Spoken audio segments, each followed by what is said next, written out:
early. Yeah.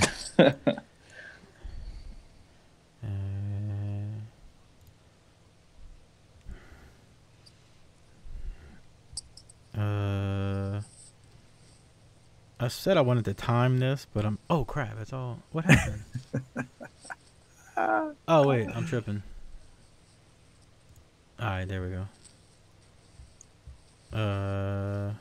I'm not seeing it. Yeah, we live. Oh, there it is. We live. Hey now. Surprise guest in the building. Surprise! Late minute. The man been working at Sundown for 3 days. He got all the swag. Man got Sundown swag out his butt. He got a whole wardrobe now. Sundown. Look, I even wore. Hey, I wore my hat hoodie. The hat isn't Sundown. Yeah. I wore a hoodie just to for the tribute to Mr. Jockers. What? He likes the Saints. No, because he likes wears sweatshirts. hoodies 24 hours a day, And 7 Crocs. days Because a week. I don't wear pants, so And Crocs. Gotta compensate with this. Hey, Mel Valdez in the building. Drew Jones. God, he is ugly. You are ugly, Charlie. I'm ugly too, though. We're all ugly. We're all pretty to somebody. Yeah, exactly. I don't know about that. Yeah. It's a rather sweeping statement. What's going on, bro? What's happening? How y'all doing? Much. How y'all Swamp doing? crackers. Damn. Sundown in the Just chilling. building. Who said that? Oh, Shokeem. Joaquin. Oh yeah, did you get Drew Jones's basket shipped?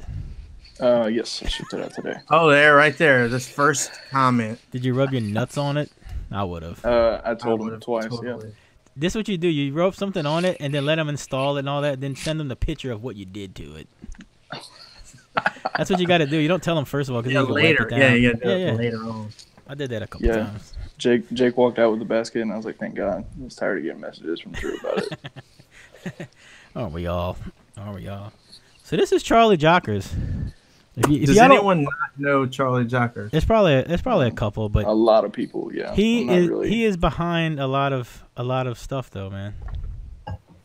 Why don't let's let Here we're starting Charlie. our. Here we're let's starting let Charlie Yeah. tell the people who he is. Yeah, who are you, Charlie Jockers? Well, as previously stated, I'm Charlie Jockers. I work at Sundown. I've been competing since I got my license, really. I don't really have any significant accomplishments or anything that would make me widely known. I used to troll on the internet a lot, not so much anymore. Were you ever on the forums? No, I was like 10 when that Nerd. was a thing. So you just came into the social media game at Facebook? Yeah. Did My you have a dad- MySpace? You said what? Did you have a MySpace? Yeah, when I was super young. Yeah, you did. Like, probably didn't even really know how to utilize it. I Fade- do remember, You're like, old having enough to- for MySpace? Yeah, I turned 20 last week. Oh my god. That's retarded. Yeah. That makes me mad. No, but I do remember having to, like, find the codes and stuff and, like, inputting them to get, like, the background and stuff. Yeah. I do remember that. Yeah. Oh, So, to put like a song. I mean, yeah, to make the background dance or something like that. Right, yeah, exactly. Like the. You had to do the active HTML background and codes. stuff. Yeah, Good times. that was good times. Facebook, right? Bring that out, dude. Oh Times my were god, much simpler. I would die if Facebook did that. Faye, did you have a MySpace? No. You didn't have a MySpace? No. Oh No, my he had a God. photo bucket. I still have a photo bucket. You had where am I gonna put all those pictures? Dude, Flickr. You had Flickr is obviously Dude, a better Flickr choice. is the worst. Actually, I started with Flickr, but they stopped being able to like embed. Like they made it impossibly difficult to embed photos in the forum posts and stuff. So I was like, screw this. So I went to Photo Bucket, and now they're like holding all my pictures hostage for money. What do you mean? It's all still there. I go on mine the other day. What? Photo bucket. I know, but to get more storage, Oh, I have to pay. Oh, yeah. So I just need to migrate everything off of there offline because I never use the shit anyway. Yeah, the quality's slipping, Jacob, bro. Anybody can show up now and just come on. We don't have any more. We don't have any standards anymore. No. We got your Yeah. lowest man on the totem Yeah. pole here. If I got on here, then yeah, that definitely is like worth the Y'all The remember? bars at the floor. Yeah, it's all downhill from here. I mean, it's all uphill from here. I'm sorry. It's all uphill. So your dad's pretty loud. He was big into SPL, or is that how you got into Uh, it? yeah. So my dad got into cardio. I think the year I was born, 98, maybe 99, maybe a little bit after I was born. But he got his first system built by somebody that had been competing, and he wasn't very happy with the outcome of it. And a guy he met that was his age, maybe a little younger, told him that he would help him with it, because he felt bad about how he was done. So that's kind of when he branched off into doing his own thing. Then he quit competing. He did a 60 with a blow through in like 2002 or 2003. That was on the Linear X, which was relatively close to the Term Lab. And then when my grandpa passed away, he got out of it. And it was like cardio was dead to him for the longest time. Like I had seen a bunch of pictures around the house and trophies and stuff, but you ask him about it and it really wasn't a talking point at all. And then right about the time, like a lot of my friends started getting their licenses and stuff, they started getting screwed by shops. Terrible installs, horrible box builds. And I had known that my dad was into it for a long time. So I was just telling him, like, hey, if you bring it by, I'm sure my dad will look at it. And so he started helping people fixing, shitty wiring jobs and all that stuff. And then I was like, well, now that you're doing it on the regular, like, you really don't have a choice but to get back into it. Mm-hmm. And then once I got my license, it's like, now you really don't have a choice. So when I got my license, he started competing again here and there, like not point chasing or any serious build, but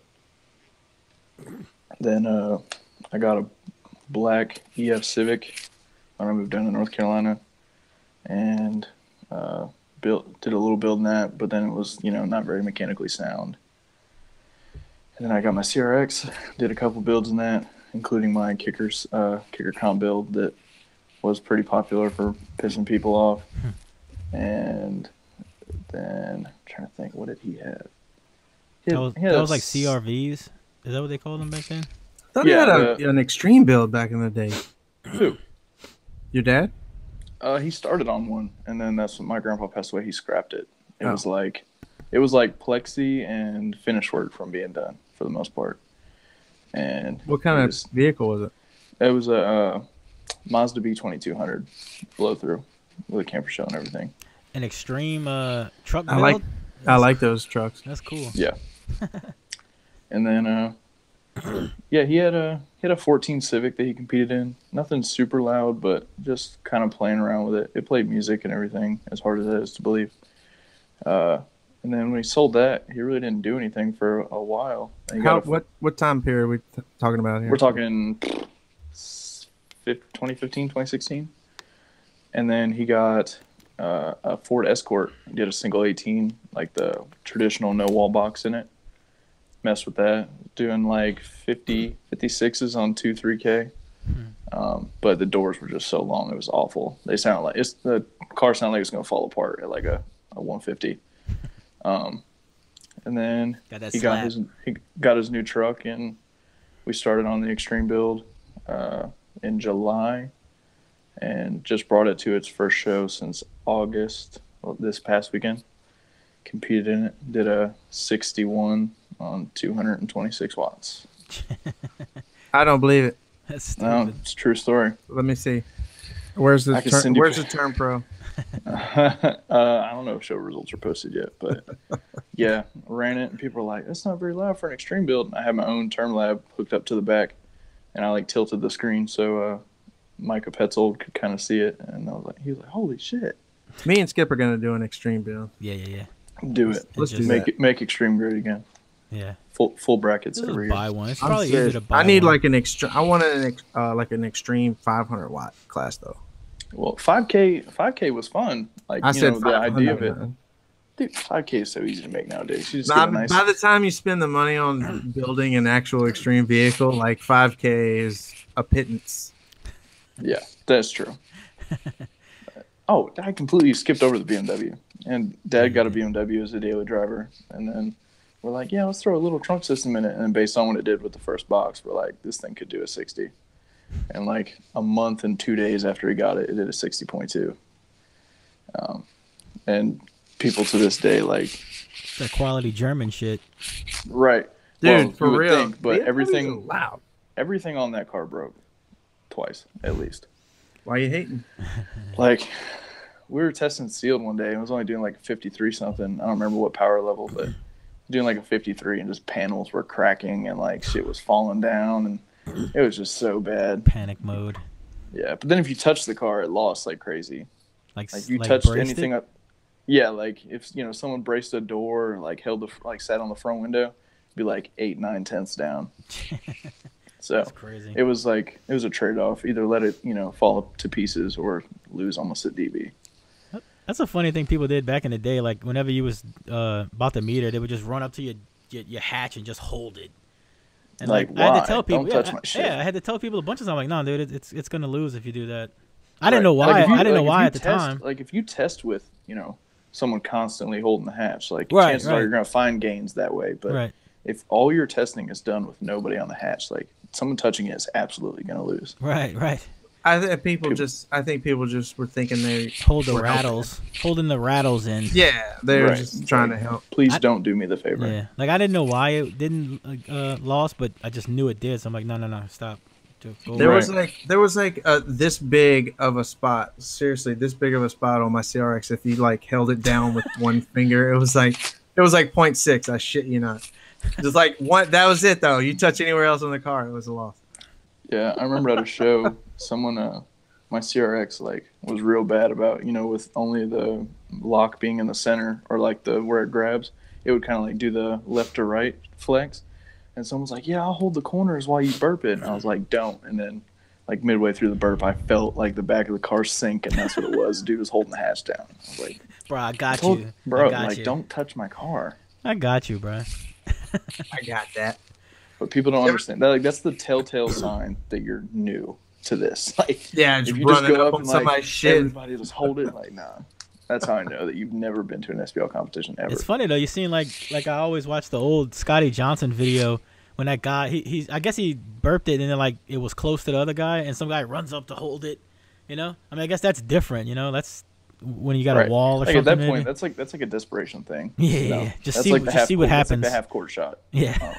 But someone just running up thinking they're doing you a favor by holding, the side of your window, like no. Yeah, but I mean, if you've already got your peak score, it's not gonna really hurt. Right, like it's not gonna hurt anything. Right. But that's different. That's what I'm saying. Like that right there is just an attempt. You've already posted your score, but like if I haven't even, if it hasn't even started reading yet, and you'd run up and just push the car or hug the car or whatever you do, it's just like no. Speaking of hugging the car, like the cars at the Euro and Brazil finals, and so they're small enough where like people can like legit they hold the whole hug windshield. them. They get like a big dude and they're like, yeah, they just like they bear can, down on it, and then they hold hands like across the roof, and then like that's how they hold all those DBs in. Yeah, Americans yeah, are they can literally palm the side windows. Yeah, and hold the whole hatch with their body. For sure. Is that why they're so loud, or is it the resin on the window? Well, no, that's Greece, huh? Is that Greece? No, that was Slovenia. Oh, okay. But no, I mean Slovakia. No, I don't know. Is that the same thing? No, that's not the same thing. Don't give me. Twisted. I think I was making that up. Is that a real place? I don't know geography. Slovakia. Czechoslovakia is a real thing. Slovakia is. I thought that was Dracula. It's from Dracula. Anyways, I don't know, cause like there's a couple people that don't have anybody hold their pandas or Marbellas, and then there's a couple people that need a whole team to like bottom out the shocks, like have 5 people hang on it. What's that picture? What's that picture of y'all? Like 3 of y'all stacked up holding Kevin's car. Is that real? No, it was supposed to be just one of us, and it was kind of a joke at that point. Yeah. I was like, dude, do they know something? Yeah. No, Justin was doing it, and then I was like, fuck it, I'll do it too. And then Travis ran up behind me and like pushed on my back. You got too many like, people touching it. Justin was the only one applying any pressure. Like I literally just had my hands resting on Justin's back, and toward like when he actually burped, I don't even think Travis was still touching my back at that point. That's why I didn't get that 10th right there. Right. Which I'm sure like there's something to it, in theory, but what we were doing was not, to make it gain. What y'all was doing was nonsense.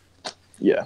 I gotta tell you, uh, the way that y'all can just like climb all over the cars and shit and DB I drag is know. hilarious We to me. we can now though in Usaki. They just allowed it. Nah, I swear they just changed the rule.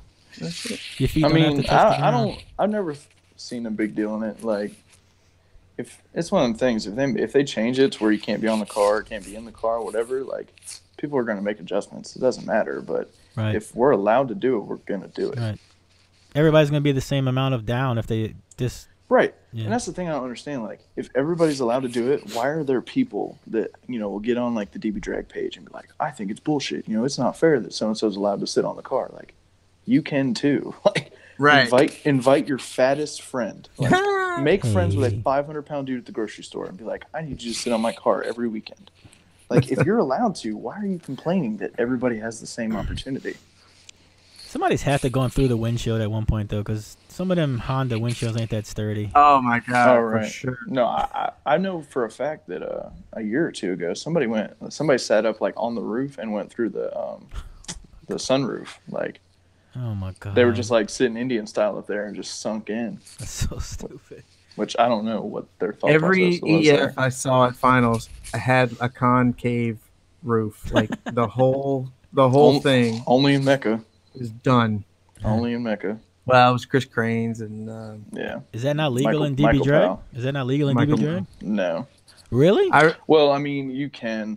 I mean, if but you have a dent not in as the drastic as theirs was. Okay. Like, literally from the A pillar to what would technically be the C pillar on the sedan, I guess. I don't know.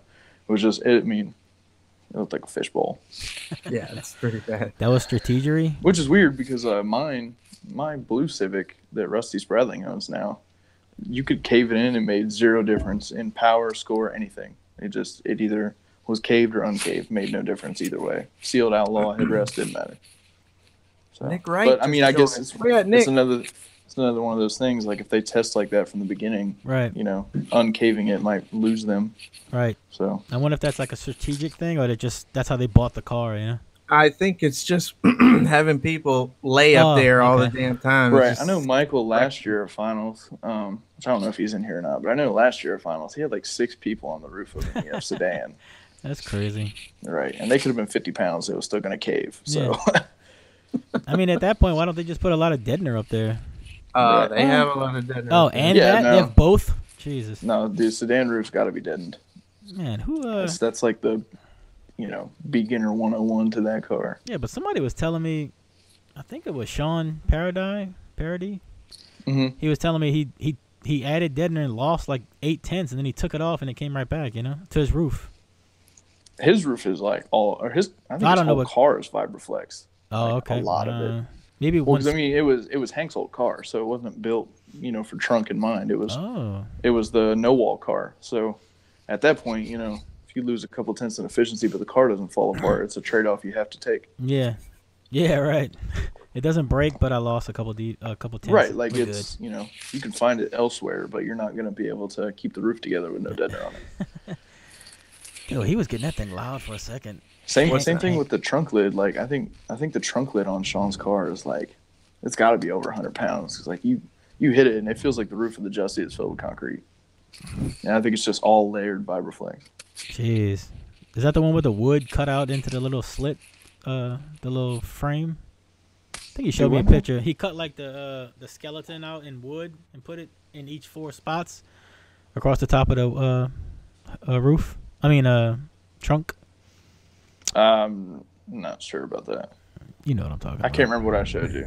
You can't be It might giving away Secrets, bro. secrets. There's all kind of Illuminati stuff. Right? Yeah, I'm not even sure what you're referring to. Yeah. Right. But no, actually, I legitimately think his is like just straight deadener, like a fuck ton of Vibraflex. Yeah. Trunk is interesting class, man. I mean, it's Trunk is fun. You And I remember think the reason Trunk is starting to gain popularity, and no offense to the guys that have Pandas and Marbellas, like I actually enjoy watching them run, but it's like the one class that you can't get destroyed by a Panda. Like the EF Civic is the Panda of that class, and those are obviously they don't have trunks in Europe. That's why they're all hatchbacks in Europe. Everything's a Right. saloon. yeah, and the guys that do run trunks over there now are using EF Civics. That's like crazy. I can't pronounce his name. It's like Joachim Barnfield or something like that. I think he's from Slovenia as well. He did a 57 AF finals in Trunk 5K, and he was using the EF Civic. And then there's another one. Is that it's like good? Yeah, I mean it's 9/10 louder than the US final was. Wasn't Oh, there so one? that's so they're still cheating even with our own cars. I got you. No, and it's weird too. He uses a single 15 as opposed to the traditional 215 setup like Wow. everybody What? over here That's that crazy. has one. Stop it. That's I what swear. Chris. That's what Chris Crane uses. Isn't What it? 15? It's his. I don't think it's his own. It might. I guess it might be because he always posts about it. But it's like the Too Loud for You Neo. It looks like it's like super wide. I mean, it's probably like a 10, 11 inch wide motor, real shallow, and it's got like offset holes drilled in it. And then he takes like a TI basket and like hollows out the spokes, I guess, for like kind of simulate like a 12 spoke, I guess. Sure. Jeez. But Why not?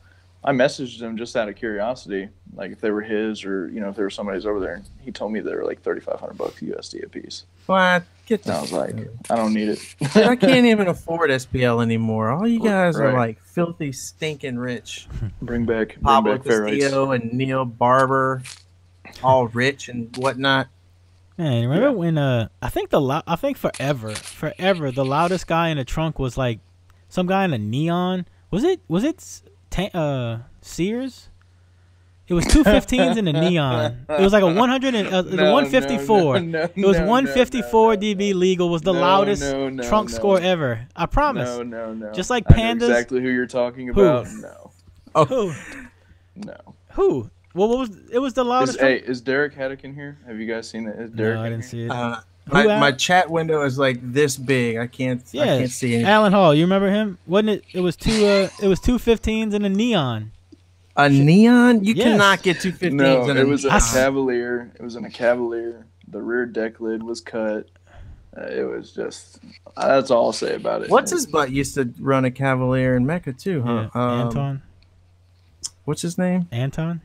Yeah, Anton Miller. He ran in a Nah, he's Midwest pretty loud. SPL.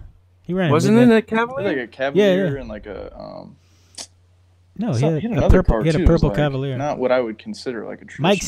Mike Steers. That's it. Oh, that's not what I thought you were talking about. Yeah, I know you're not. Who you thinking of? There's a guy in North Carolina, Oh. that was Yeah. the original, trunk king, and Alan, who was that guy that did the subs up port to the side? He was always like second or third behind you at USAC finals. I can't remember the guy's name now. but no, but forever that guy was the loudest, and like nobody even tried. I know Steven Ignasic or something like that used to have a relatively loud Cavalier, but I don't think That sounds I think he familiar. did base race and then like did DB drag on the side or like did whatever burp class, but I think his Cavalier was pretty loud. But and then all of a sudden, I don't know. Like I said, Alan and Terry both came out around the same time to me. Who Well, are I you wasn't shaking your Terry head? Schaefer. No, I didn't. Say Actually, Terry actually Schaefer. don't know Terry who. Brock. I actually don't know who did a 61st. If it was Terry or Allen. It was Oh, I know. Alan. It was I Alan remember. and Fox, wasn't it? Yeah, because I think Terry was only doing DB drag at the time. That was Right, like I close. think he was using like his trunk. I think he was using like his street trunk setup and Yeah. did outlaw, Right. which at the time he'd have been limited on like everything. No, it wasn't. It was like a Cavalier or something. Alan, it was like 212s up, port to the side. Oh, you talking about the guy in In the Honda USAC. Civic? It was a Honda Civic with the Solo X's. I swear, I Oh, want to Terry say it was. Schaefer in the building. I want to say it was a trio stuff. God damn. I want to say it was a Trio? Cavalier. I mean, we're talking 10 years ago. Right. Yeah. But he was doing, I mean, at the time, Alan was doing like 55, 56, and he was doing 54s in 0 to 1. Yeah. A Grand Am, that's right. It was a Grand Am. Who was that? Oh my god. I knew like Dan Lieber had a Grand Am or a Grand Prix or something. TCAB. Can't remember the guy's That was name. Midwest, not USAC. Yeah. Anyway, Yeah. no, the race to 160 was so epic. Yeah. I know. That's So, what I mean. I I never thought I would see that. I never thought me I would see too. 160 out of the trunk. It's still a pretty small list. Like, yeah. Right. it's only, I think it's only 9 people now. Right. 9? Has any? That's like as many people who've done 180. Yeah. That's a big Right. deal. Yeah, no, Alan, Terry, Chris Fish, Jordan Smith, Chris Monson. Chris Munson, me, Gary Davis. You see how he just threw that Yeah, me in yeah, there? yeah. Me. Me. Fuck them Trying to other think. guys. Asterisks. Yeah. I'm trying to. I can't. There's one other one that I'm missing, but EXO. Brian Moxie Gimba in that Charger. Yeah. Did he do a 60 or was it like a Oh my God! Is 150? that how you 60 say that flat. name? I think it's Moxie Gimba. I don't know. That's just a guess. If I'm just I gonna don't go know. with, yeah. I swear, I probably- wish you would call in I and mean, tell us how to say that. maybe I nailed it. I don't know, but Maybe. Yeah, it was like. I mean, his is super impressive to me. Obviously, being a Charger and everything. Right. well, right. it also peaked lower. Right. It was Mats or MMATs 15s and MMATs 4Ks. Yeah. See, I told you it was Solo X12s. I think it was a What? Civic. What? Maybe they used to have a guy with a Civic that had one. There's a green Civic, green and a white Civic. Super Wilson remembers him. I don't know. But anyway, yeah, I don't know. Trunk like went away for a little while, but then it blew up after those couple of people, you know. Yeah, they brought it back. Alan and I Terry. think- That race at 160 really brought it back. I think it was just one of them things. It's like kind of a. It's like now that is the goal. Like if you're building a trunk and not going for that, why are you building a trunk? Chris, he didn't do it on Yeah, he didn't do music, it on quote music. unquote. He He, didn't just street did it at a more musical frequency, Yeah. like in the 40s. He didn't street beat a 60 out the trunk. Yeah, it's not street beating. I'll never see that. No, I will say I didn't do it at a show, so I take this with a grain of salt. Oh, No, hear me out. Garage scores. Testing street beat before slam. I came out like 59.3, and I was like, oh dear, that's sketchy as hell, and turned it down. And then I had coil rub ever since, and I actually blew a sub at slam. So Thor's hammer was pretty maybe I loud. should keep my trunk around just to like. that's another one. He didn't do a Control 60 you though. He didn't do a clown. 60. What's his name? Sydney something. Sydney Wright? hammer? Yeah, with the Grand Prix or Grand whatever Prix, it yeah. 210s, man. He was loud. He was like a 155 with 210s. Thor? was. Yeah, Thor's hammer? yeah, Thor's Remember hammer. him? Yeah, I mean he base boxed a 150 average. Out of Yeah. it. I actually got his. I wound up with his DC level 510s. With the tape Dude. on him and stuff. Yeah. When I was looking for the Franken-8 pictures last night, I ran across the those 10s because remember they needed an adapter Yeah. because Oh, the yeah. ass was bigger than Yeah. the cutout Yeah. in my It's photo like, bucket. That was another one. Ninja I has paid a lot $3 of a trunk month. too. What does His Ninja is obviously actually musical. do though? Yeah. What's his Ninja, score? I have Ninja's vodka in my bag, brought it to finals, and he didn't even show up. What's were you his saying, scores though? What's his scores, Ninja? I never see him score, so I used to do like in 54s or an something? all around, which is like ISPLO. They do a dash, headrest, and kick all at the same time for 30 seconds. I want to say his average is like 54 something. that's crazy. Yeah, I did a base miner video of Ninja at finals last year. No one cares. Obviously, But no, his trunk is that's loud. about how It's much like, you care. That's about how much you pay attention to this side of this partnership here. I know. That is his car is the definition of 10 pounds of shit in a 5-pound bag. Yeah. Like He there's just has no like room he for just has anything. amps laid out like just chaos. Yeah. I can't believe That it's thing still- has been filthy loud on music for a long time, though. Yeah. There was another, I can't think of who. Twisted Child did a video of it a long time ago. It was a dude's trunk car at like SBN. It was like 2 tantric woofers in a bigger car, and it was doing like 53, 54 on music. But I can't remember who it was. It's somebody from like down y'all's way. It but wasn't. What's his name? Renee. Remember Renee? No, not Renee. It was like a Hispanic dude. Yeah. I think, or a Pacific Islander or something like that. Yeah. Yeah, I don't think Brian did it out in a street beat. I think he just burped it. No, he burped a 60. I think his best. No, because I was gonna run street beat at Slam and try and post the loudest trunk street beat score. And then when I went and ran Trunk Unlimited, I popped a woofer, and I was like, "Fuck!" And then I borrowed woofers, and I'm like, "I'm definitely not gonna run a music class on borrowed equipment." So Dude, They should- Yusaki trunk street beat, bro. Trunk should have its own street beat Try it class. out. Trunk should 100% have its own street beat. I mean, unless Because you're- I would have won. I would have won finals that year if they did. Here we go. I think their thought process is kind of like backwards because I think I remember seeing them say that not enough trunk cars run street beat now Yeah. to warrant having its own class. But I think no trunk cars run street beat because they don't have their own class. Dude, like, trunk cars are insanely popular in the lanes, dude. But everybody has a trunk car. It seems like it didn't show it at finals though. Chances are, you could own a trunk car that would do decent in SPL and not have SPL in mind at all. Like if you go out and buy a CRX or buy an extended cab S10 or something like that, like chances are, if it's audio related, you did it on purpose. Right. But you could go buy a random car and make it, a random sedan and make it relatively loud. Right. Man, I don't know. The Volvo. You did a 46 at the that's headrest. A you thing. That's a you thing. Oh yeah. So absolutely user error there, 100%. I'm just gonna drop it off at Alan's house. Still, I've been thinking about this nonstop. Like this keeps me up at night. You put a compact Neo 15 in a prefab box. Yeah. And then ran it on purpose. Sure. What are you gonna do? Like you actually drove there with that in mind. Yeah. 100%. That was the plan. That was plan A. I also had no sub for SQ judging, so come at me. So my doors were playing 20 hertz, and the sub was just for SPL and a prefab. It's weird though. USAC, they only had one competitor in like Trunk 2K though. That was kind of sad. Right, and he came from Minnesota. Yeah, I mean like you can't.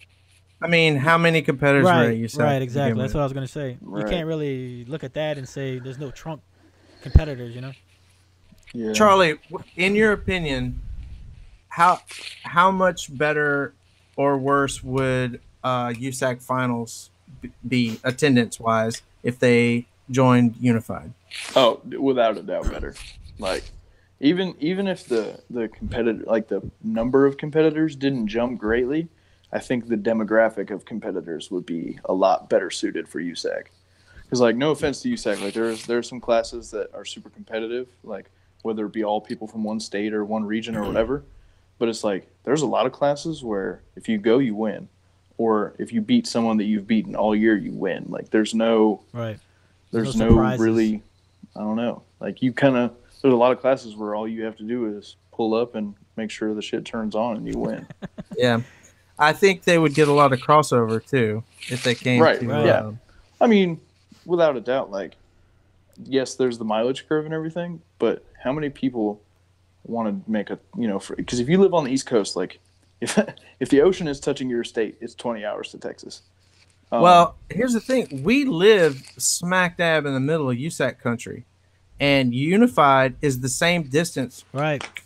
For me, for Unified is the same distance as USAC finals in Lufkin. So it's getting even further. I think it's in like in Oklahoma now. It's getting even further. Yeah, it's gonna be Lawton, Oklahoma. Yeah, it's crazy.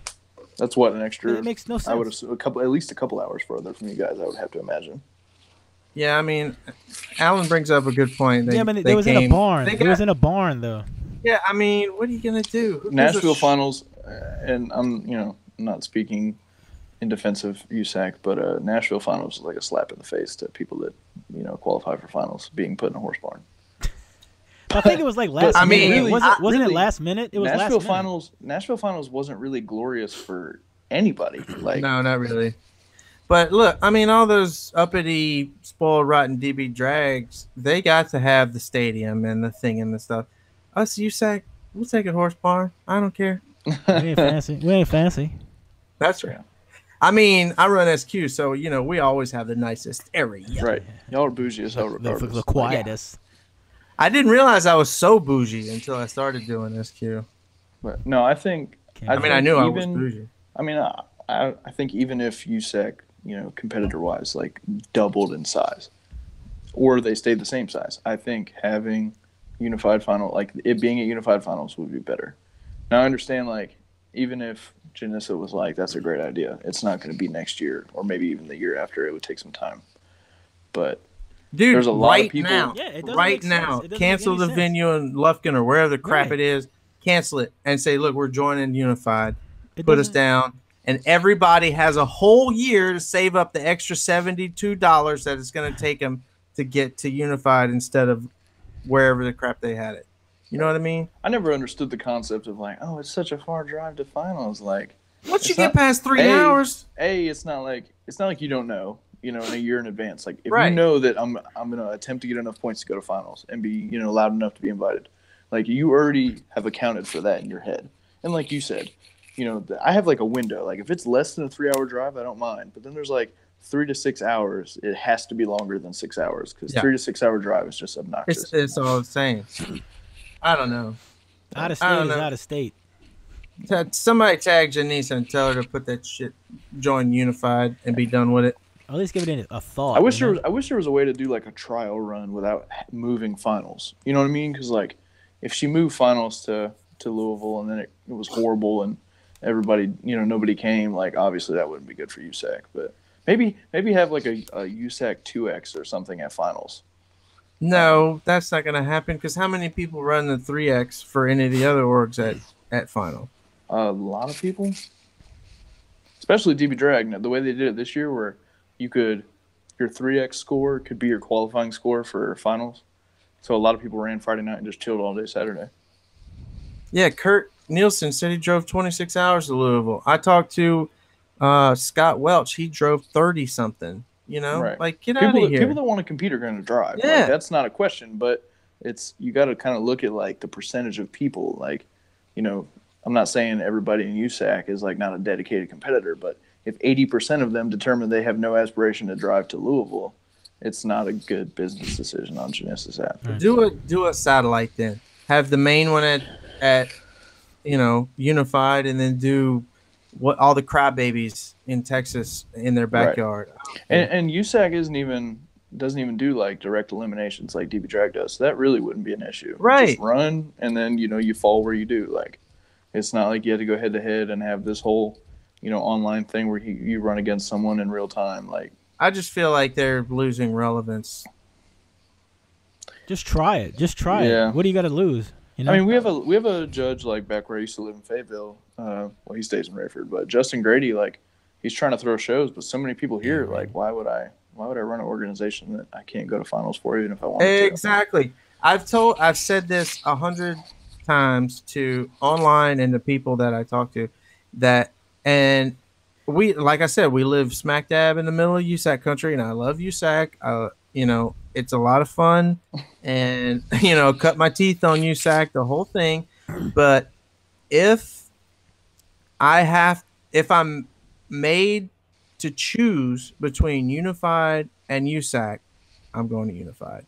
Without a doubt. 100%. Like it's not even a thought for me. It's not. I mean, now for me, it's kind of biased because even from where I live now, it's like 17 hours to Texas and 6.5 to Louisville. But even before, like when it was closer to 10 and 20, it even if I didn't mind the drive, like I'm just not going to. I make zero effort to go to USAC shows around here because I don't need the points because I know I don't need to qualify because I'm not going.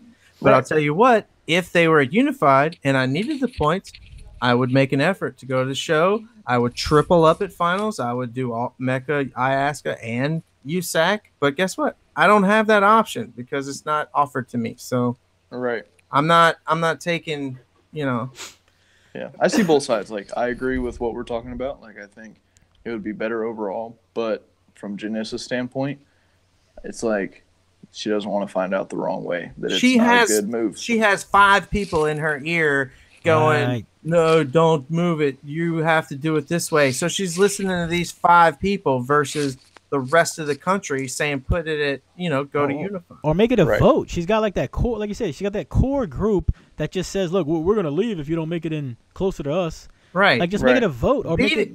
Yeah. Yeah, no, you can't really cater to the 10%. They're killing the sport. They're killing it. Killing it. I'm sorry. Yeah. Hopefully, just make it T-Sacky, Yeah. It's not USAC anymore. It's TSAC. TXX SPL, bro. Yeah, it's Texas SPL. Just make it that. Yeah. Well, it's like a lot of people refer to it as the Texas World Championships, and that sounds really harsh, but in a lot of cases, like it's true. It literally is. It's true. Anybody in the comments that went to USAC finals? What was the longest anyone drove to USAC finals? Kurt Nielsen. I know. Well, yeah, Kurt and Chris are probably both up there. But I know like somebody from Texas, Jeffrey Hald, came from Texas. No, I'm talking about 2 USAC finals. Who drove the furthest 2 USAC finals? Probably Probably John Diaz from Minnesota, the dude that ran Trunk 2K. I mean, But other than that, so the one guy that ran the only guy that ran that class. But he also came to DB Drag finals, so that's dedicated. And he drove his Civic, his EF Civic, to both venues. Mel, you went to USAC finals. How are you driving 13 hours? You live in Texas, clown. It's in North Oklahoma now, bro. What's up? Is it? That is a yeah. It's going to be in Lawton, Oklahoma this year. Yeah. Which I don't think it's North Oklahoma. No, it's not. I think of Oklahoma as like the Midwest. I still can't think of that as the South. Even though all the guys from Texas? All the guys from Street Outlaws, they're always talking about Oklahoma's in the South. I'm like, what are you talking about? Y'all are Yankees. Anything north of New Orleans, bro, you a Yankee. For real, north of I-10, you're a Yankee. What? Yeah, the South will rise. Yeah, that's not even the where South. you guys live has north in the name. It has north in the name. And? I mean, we get snow and shit here, so technically it is. Right. To me, it's all the same. Get snow. Done. Yeah. Brandon Buck in Shreveport, Yankee. Baton Rouge is borderline north. I know. So I heard. I think we talked about this when I was on the last time for a couple minutes. So are y'all like getting DB Drag regularly down there now, or are you gonna like do a trial show? Or we tried it a couple years ago, and it did okay, but then the people that ran it was just like they kind of burned us. No, you know what happened was I remember someone saying in the comments like later on that they tried to tell y'all that you can't have DB Drag and base race. Yeah, that's right. Yeah. They told us it was two separate entities. Yeah, that is you had to pay for both. So we had to pay both hosting fees or whatever. Both hosting fees, and everybody was like, "Man, you guys got shafted. We can't survive with this because not everyone was going to run a class, both." So everybody's like, well, if we have to pick, I'm going to run base race because everybody's like, this is a lot of fun. I don't have to murder my equipment, and I don't have to base race compete against resident windows from Europe. What? So what? Base race is a hit. It's never not boring. Popular. I hate it. Boring. I hate it. No, it's not, dude. When you get in the tiebreaker, that's because you guys have never seen anybody. No. Listen, I like to watch it. Yeah. I like to watch. It's a lot of fun, but I am not standing out there in my garage doing this number. No. Yeah. Sorry. I mean, there are guys that like. I got shit test to do. a lot. Like Michael Petzold and Dustin Wright test all the time. I know. I love those guys.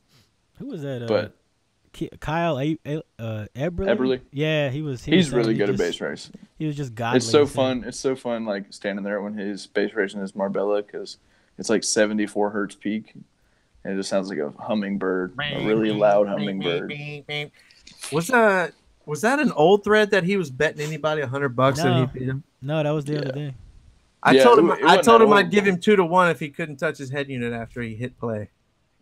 He could probably still do better. I know, that's what he said. He's that's like, crazy. not for nothing, but it's dialed in that good.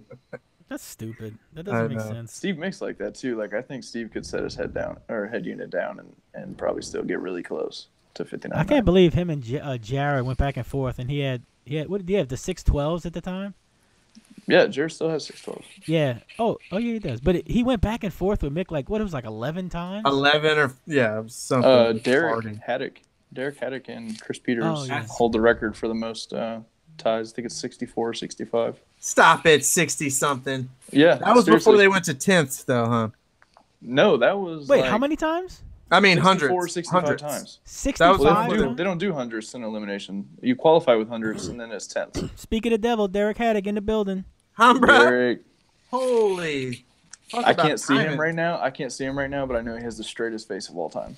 Obviously. Yeah. Who is Thomas Thornberry? He is the oldest sub builder at Sundown. Yeah, because Jacob said he would give us $20 if we had Thomas Thornberry on, and we don't have a sponsor for this show yet, so we gotta get $10 a piece. Yeah, he is the senior sub builder at Sundown. Somebody tag Thomas. He's Jake's cousin. Tag that way. We need to have Jacob's mom on. That's what we need to have. She's probably the eyes and ears, the whole operation. Everyday audio is after dark. Plus, she's probably got like pictures of Jacob, embarrassing pictures of Jacob. What class? They were 49.9 or 39.9 for that one? I want to say it was.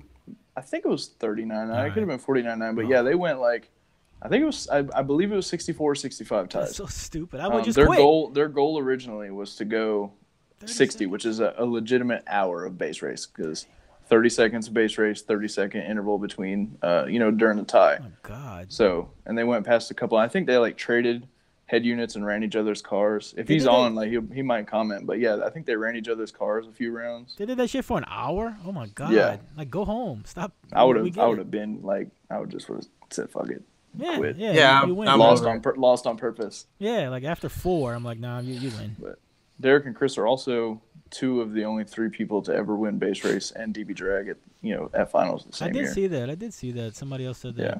Steve, Derek, and Chris are the only 3 to ever do it. They won the burp class and a base race class. Yeah, at the same finals. That's crazy. That's That pretty is cool. tough. That's tough to do. Yeah, yeah. What class would Especially. Derek? Go ahead. What class did Derek run for the burp? That was his Blazer. No, that would have been the Terra. Oh, okay. Yeah, I think he would have ran the Terra under Sundown and probably his Right. Blazer under Team Right. Nemesis Derek, Right. but I'm not positive. But I know Chris uses his Isuzu for both Super Street 5 Plus and Base Race 49.9. That's crazy. Yeah, But DB drag does look fun.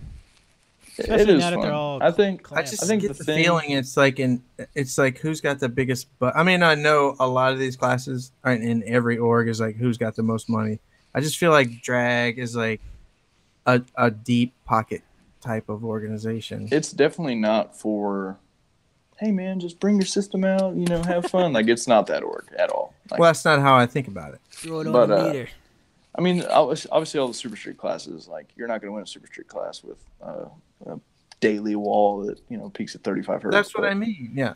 Um, How do you but- feel about that, though? Do you feel like competitions and organizations should be moving away from burp classes and maybe catering more towards daily guys? No, I think burp classes are coming back. I To be mean, honest with you, think about how the time and money spent on a build to burp 59 hertz, and that's all it does. That's it. That's all it does to win a plastic trophy, or now I guess people are winning rings. That's it. I mean, you're talking what, 20, 30, 40, $50,000. I mean, I guess it's no different than building a drag car. No, I like, get Right, that. yeah, that's No, what I I'm mean. not like putting down on it because I've been there. I've done it. But I'm just saying, how do we get these music guys who spend $50,000 or $60,000 in their builds and they just get wrecked by the first CRX that pulls up? You know what I that mean? you don't get them to compete because there's been attempts to get them to compete. How can and we it's got the to get same these guys thing in the every lanes, time. man? They have just as It much doesn't passion work. as the I other mean, guys. look at ISPLL. Look at Matt Karlovich's organization. Like, there's a lot of music guys that play there, but as soon as SPL guys started realizing, like, okay, my shit will hold together for 30 seconds, their classes are getting destroyed by burp guys. Like Subsonic Suicide has literally become like a low-tuned burp box class. Well, that's what everybody's building these days anyway. Right. It's And not musical. If you can, people Yeah. go, you have oh, 6 songs on band USB, with it's not a musical build. The winners bandwidth are is- gonna win. 26 to 35. That's your bandwidth. That's not bandwidth, dude. Right. Get out of here. Just because you can play chopped and screwed music without wrecking your shit does not mean your shit is musical. You just I mean, have a Super low Street frequency burp box. Super Street X and DB Drag was originally intended for like the music guys that have like a wood roof or a stripper pole or whatever, so they don't tear the cab apart. Guys that play 60 plus on music at a whatever bandwidth all day, like obviously their cab goes through a lot more hell than someone that burps 70 for 2 seconds. That was the intention of Super Street X, and the dude that lobbied for the longest time has never once ran it. Like no matter Like every single post, like, we need a street extreme or a music extreme class. They call it Super Street X. Hasn't ran it. I don't even think his van's together anymore. Like, I don't even know if he still has it. But, he I can lobbied for lobby- it for. I can lobby for a music class. It doesn't mean I have to compete in it. I just think we need But to like, get what these was guys. what was his intention? Like, he was using his build as reference, and then didn't run the class. He's like, oh, look at someone like me who is built like this. Like, obviously, I can't run anything other than extreme. What That's is not my stock- intention. What is Stockwall 5K? It's what Chris and Dan Horner competed in. It's basically street stock rules, like 60 hertz cap. The seats have to be in. Can't be a cargo van or anything like that. It's 5K clamped wall class. So it's just another burp class. Yeah. Yeah. So I'm talking about music classes, man. Hey, and Like the what, two though? loudest scorers, what- two loudest scorers in the world in that class this year were both from the United States. Get out of here. Yep, Dan Horner and Chris Munson. Chris Munson doesn't count. I think he's got some Italian in him. Or I something. loved it when he threw the radio. That was funny. It made my day. That was probably the most exciting final at finals. He lost and he broke out and he threw the radio deck on the roof and it was funny. They were tied. All right, timestamp right here. Pull that video up and throw it on the screen when it goes to YouTube, please. They were tied. They were tied at 60.9, both at Dan did a 60.9 at like 4,999 watts, literally. And Chris was at a 60.9 at like 4,800 something. Yep. And instead of just letting it go to the tie, he tried to inch out the 61. And like on the video, like 61 and the overclamp pop up at like the exact same time. It was a good final. And like, their vans were built really different, but it's the same van. And it's just a limit, to what you can do. Chris had to change out his seats. He had CRX seats in there, like bolted to the caravan bolster, or not bolster, but like the pedestal or whatever, and they made him swap them out. I think that dragged his efficiency down a decent amount. But no, that was a really good final. So was he was showing scores a lot louder with less power before? Yeah, he was testing a couple cents louder than what he did in the lanes, but obviously you and I both know that it doesn't matter unless it happens up there. So I fully believe the van is capable of it. Obviously, I'm not saying he did anything to like make his scores look higher than they were, but stuff happens. Especially as it got late, both Friday night, Saturday, and Sunday. Like as it got late in the day, it started getting real cold in the arena. It did. The scores started going down. It did. It got chilly. People had heaters in their car. My score tanked a ton with the cold, like 30-degree drop. I lost like a dB and something. I got mad. It's another one of those things. Like if you build and test, for hot weather and stuff, and then throws a stick in your spokes, and you get a 40-degree day, like your score's probably gonna be down. Made me feel better though. Yeah. I know Ronnie's car. Like if Ronnie's car isn't piping hot, it loses real bad. I want to do a video like that, just like back-to-back testing, but like pipe some AC in there, make it crazy ass cold, and then run the heater way up. But that's what's crazy when you see on those like super extreme builds. Like who was that? Not Craig Butler. One of them's got like a window unit. Yeah, Alan Dante used to have a window unit. I thought Craig Butler had one. He did. He does. Both of them. I'm sure. You got to have the humidity right and all that. Right. Yeah, I know for a fact humidity kills score like super. So is he the loudest score ever right now? Who? Alan Dante. Is that what he just did? No, I don't even think he was the loudest score posted this year because I think I think earlier in the year Hal did an 83.7.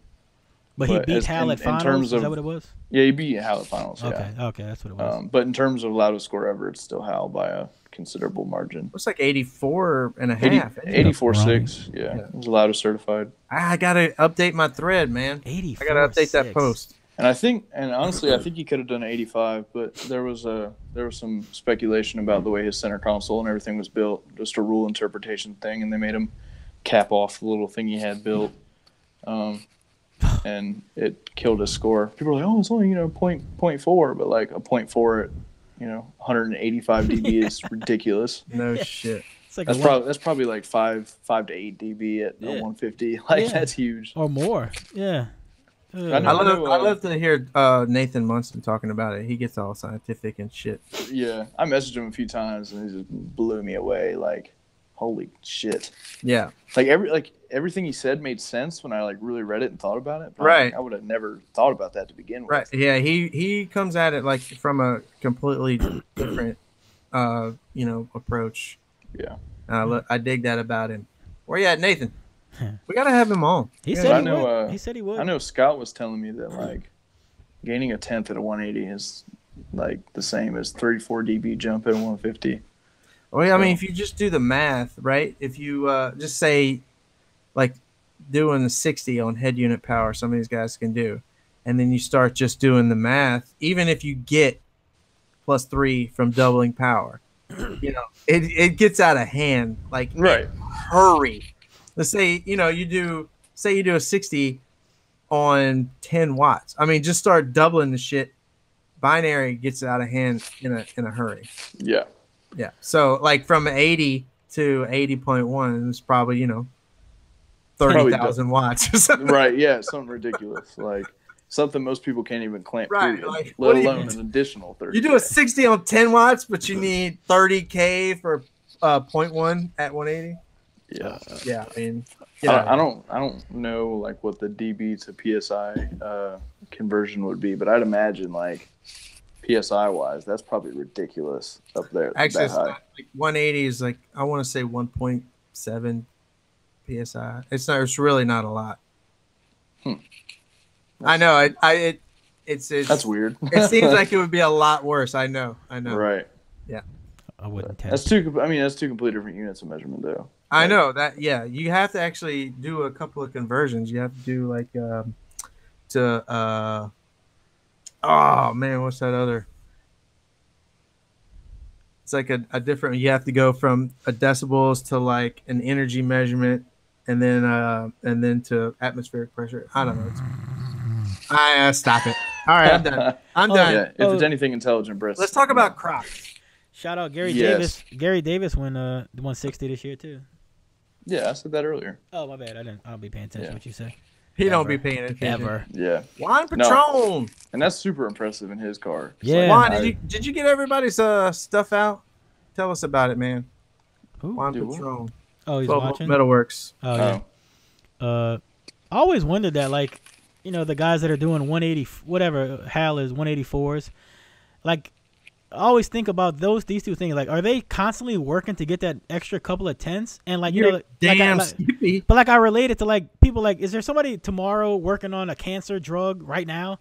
Like, just in the lab, like in a lab with a Bunsen burner, like figuring shit out. Like, are they doing that too on the DB side?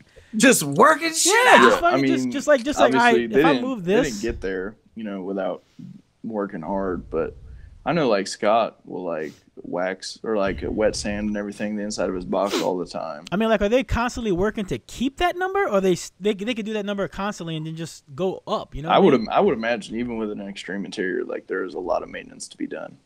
Like even with the doors bolting shut and shit. Like I'd imagine it's still probably a pain to keep a vehicle up there. I can't even. So like imagine. there's still wood in there, right? There's some kind of woods in there. Yeah, I think their interiors are like. I mean, obviously like, they're a metric fuck ton of steel, but but like the baffles and stuff are wood. I don't know, to be honest with you. I'm like that shit's gonna get old eventually. You're gonna have to change it out or something, Right. I remember Murillo Alvarez. Is that how you say that? Yeah.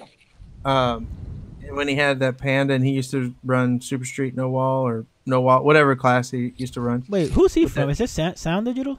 Yeah. Yeah. And he had that single DDZ 18 in that Panda, and it was in a plate metal box. You remember that? Oh yeah, I got pictures of that. That's the one that went. Scott Cindy got it, and now Kyle Eberly has it. It's the same. He said the box weighed more than the car. Yeah, I believe it. Yeah, you should. If you ever get a chance, you should ask Kyle how hard it was to get that box out of the car. I can imagine. Where at, Kyle? They had to take like a jack and like jack it up and then like push it forward. Yeah, it was a pain in the ass from what I saw. He was pretty loud. But yeah, I mean those cars have a ridiculous amount of steel in it. Like I don't even know how much steel is in our Justy, to be honest. Steel and concrete. I mean it. Yeah. I think I want to say I asked Craig Butler one time how much his van weighed, and it was like 25,000. Oh my god. Yeah, I know. I mean, like I remember his tires were always like every time. Dude, you want to talk about camber? Holy shit!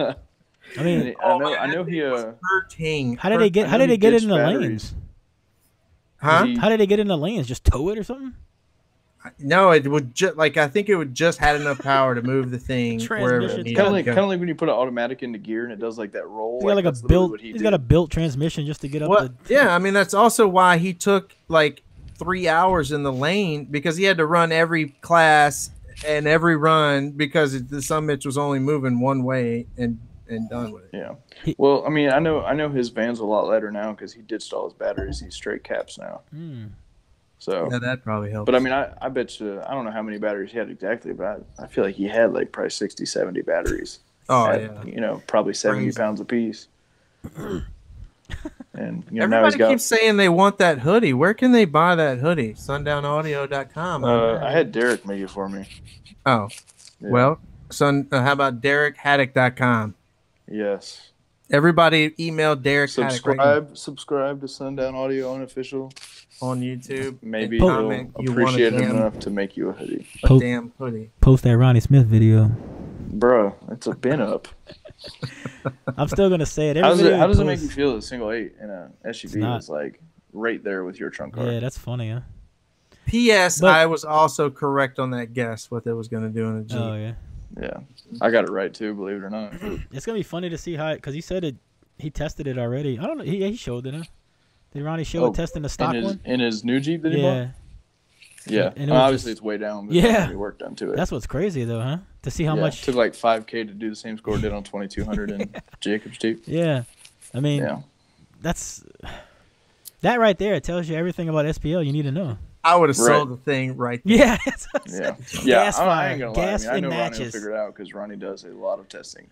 But I would have been like super discouraged. I would have brought my box and everything to the sale, burped it, and be like, "Never mind, I don't want it." Yeah, I would have tested before I buy it. I definitely would have been disheartened by that. By the difference. Yeah, I mean, you could look at the Magic Jeep and see the difference already. So I mean, he knew it was going to be close. Jake's Jeep don't have no interior behind the vehicle or anything. That is a well-deserved moniker, Magic Jeep. That thing is dumb. Yeah.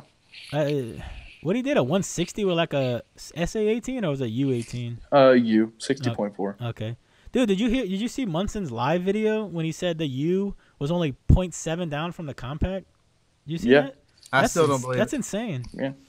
Yeah. Actually, the U. I know when Jake. This is before I worked there, but Jake posted about it, and with however he built up the compact, it was only like 0.2 behind. And Skip, what do you have? You have a 15 or a 12? 2 12s. Yeah, he put 7K to it in a sealed box, and it like crinkled the cone. He's like, "This thing's garbage." I'm like, "Bruh, bring back the ZV3s, bruh." Nah, user louder. There's no reason for the ZV3. I guess I'm gonna have to buy myself a U15 so I can. Bro, just wait on a yard sale. Oh, that's true.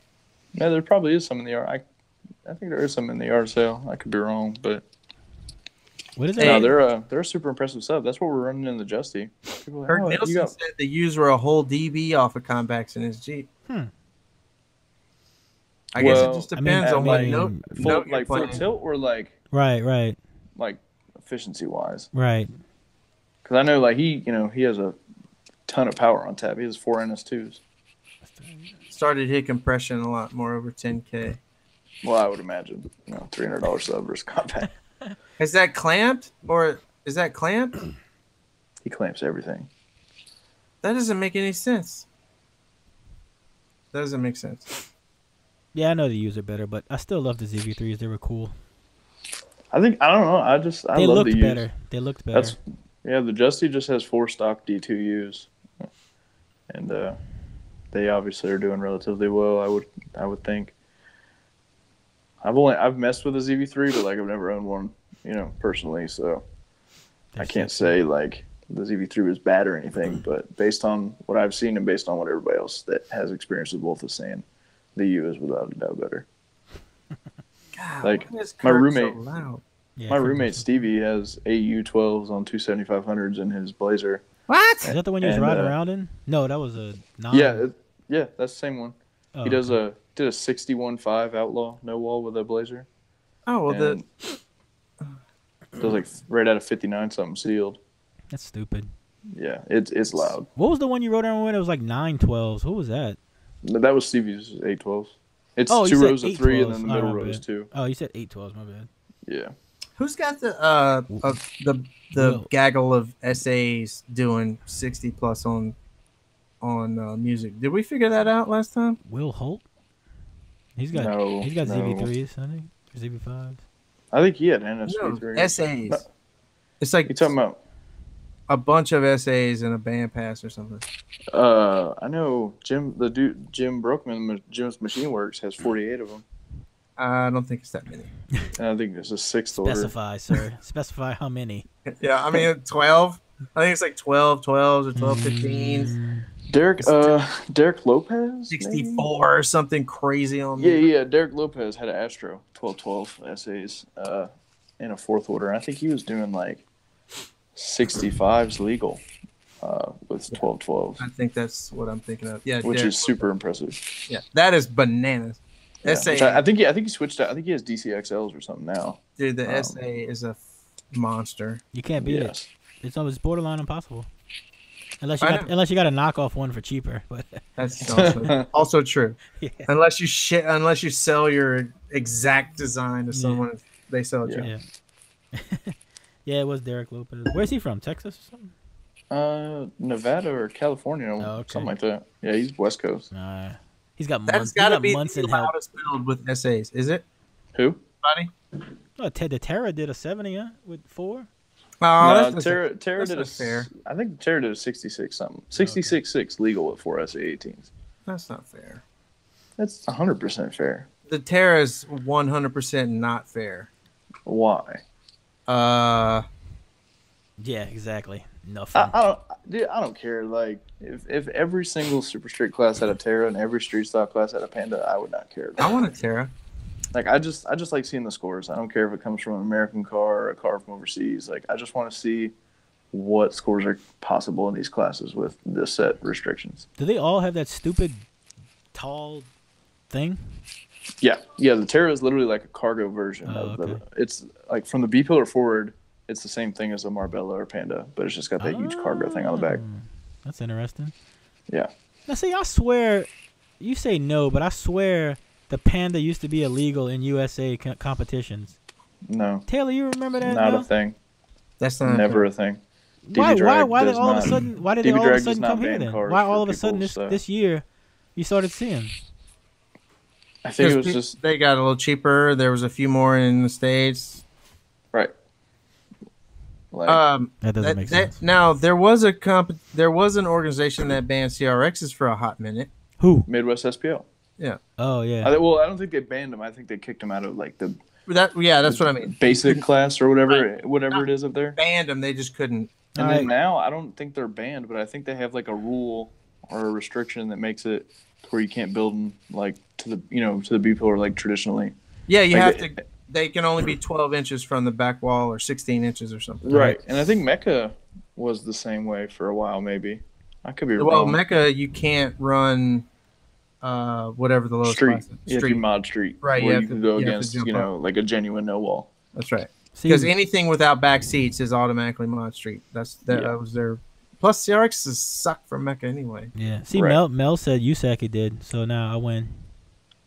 USAC what? Didn't Ban allow pandas? pandas? Yeah. Bullshit. Because I think you couldn't. It had to be registered, and you couldn't register a panda here. Can you? Sure. Now? Yeah, you can. Yeah, you Yeah. can. Now you can, but I'm saying back then, I'm talking like 10, 12 years ago, maybe. That's because USAC is lame. Yeah, Oh my God! I'm so sure people were freaking checking registrations at the door. Get out of here! I mean, That's- they know a look, panda. People brought that up about pandas and DB drag, and it's not a rule. Like it is nowhere in the rule book that you have to have like registration. It was in USAC. It That is, was an yeah. actual rule. Yeah. Well, that's how what's his face, Steven something got fucked at a novice this year. Steven Thibodeau. I don't know how to pronounce like those Oh, Louisiana yeah, last yeah. names. Jareem Creamer says you suck. Jeremy It says, Creamer. It says Jareem. I don't know what. Yeah, it's I don't Jeremy. know how he It's just pronounces he's from it. Alabama, which is why it's fucked up. Where you at, Jareem? He lives in Jareem Midland. Cream. He's a police officer in Alabama, also a Yeah. DB drag judge. Oh, he's also a DB drag judge. Come down here and show us how to He's do like these things, the Jareem. stereotypical cop, like this big chunky cop. Yeah, that was weird, that Steven Thibodeau thing. It was kind It of. was stupid. I don't know, man. I don't like stuff like that. The dude was like, "Oh yeah, so I don't know the dude who like technically got him DQ'd. I can't even remember his name. I know they had a joint account, which was got what DQ'd? made it. Steve I must Thibodeau. have been paying Steve attention. Thibodeau. From here. He was from here. Yeah, he's from Louisiana, but he lives over in His New Mexico now. But his truck basically, wasn't registered. He didn't bring his CRX insurance. registration with him. Yeah, something like that. And like the dude that I basically like they saw his score and was like, "There's no way in hell my car's gonna do that." So they were like, "That dude doesn't have a license plate on his car." Yeah. Hey, guess what? Sorry. No, that's gay. Beat it. That's lame. Yeah. No, it's not. Very simply put, like how much did the not having a license plate get him on the meter? Hey, listen, maybe he didn't have the money for the registration, so he spent it on subs. And that's honorable. So? That's what I would have done. I'm just saying, you got to play by the rules, dude. You cannot tell me for a half second any real competitor would have used that as the deciding factor of whether they won or lost. I'm a real competitor, and I would not have used it against him, but I ain't mad at the dude who protested him. All right, well, you wouldn't have brought it up. I don't care. You wouldn't have brought it up, though, me. right? No. You wouldn't have ran to the judge and said, look, this guy. No. All right. I also would not have protested when what's his name with the base boxing CRX? What's his name now? Yeah, see, that's what's funny. The guy that reported Steven, he had missing panels too. It was shit. It was just all kind of effery. Yeah, it's kind of like throwing stones in a glass house. Yeah. I mean, there's a lot of stuff that I wouldn't report, but I assume basebox and CRX. What are you talking about? Oh my god! Nobody cares. Yes, I'm telling you, the guy's got a CRX. It's loud. What about it? All sundown everything. Anyway, during his run, a screw cut loose through MDF, and it threw his box forward of the B pillar like literally a cunt hair. And the guy that he was beating by 10 dB was like, "Oh, his box moved," and got him DQ'd. When was this? You don't get you don't get a rerun? You talking like this year or like was this? No. This is like Nashville. Fuck. I'm just bringing up old shit. I know Walt. Yeah, you said that. Rick Menendez. Yes. Yeah. So he got screwed out of the championship because he was wrecking the guy next to him, and they noticed his box like slid. That was indicative of the bullshit that gets brought up. Ayaska invites that shit though. Like Ayaska 100% supports people titling. I get that. Like I said, I'm all about the rules. I'm all about sticking by the rules, but Ayaska has rules, and then Ayaska has rules. That, like, you should just know this shit that nobody ever told you. Somebody post a face. It's not on paper. It wasn't told to you verbally, but you should already know. That's more like USAC shit there. Or it'll be like the most vague thing ever, and they'd be like, "Well, this rule, if you were in this scenario, you should know that that's what this rule is intended to mean." Like, you know what? No, I think, if it's not black and white, I think that shit happens is because people are scared to bring it up because they'll get told no. Instead, they just try to get away with shit. Me, I'm like, this doesn't seem right. I'll be like burning people's phones and emails up. Like, what do you think about this? How about this? Give me this. I'll send pictures. No, it ain't in the rule book. I'm doing it. Yeah, that's how people get. That's how people get. That's how Terry Brox gets kicked out of Mecca. That's how he gets DQ'd. Hey, bro, the man didn't have a battery strap. I think the battery strap thing is in the rule book. But that being said, like that was the stupidest thing ever. You have to pop your hood to get judged. That's not. Well, they already judged his car. Like they had to have before the Sunday. Because like Mecca takes like the top 3 in every class, and they rerun on Sunday. They would have already had to check the car. But that's another thing. Like, even if it's in the rule book, I don't care if it's underlined, italicized, it's in red.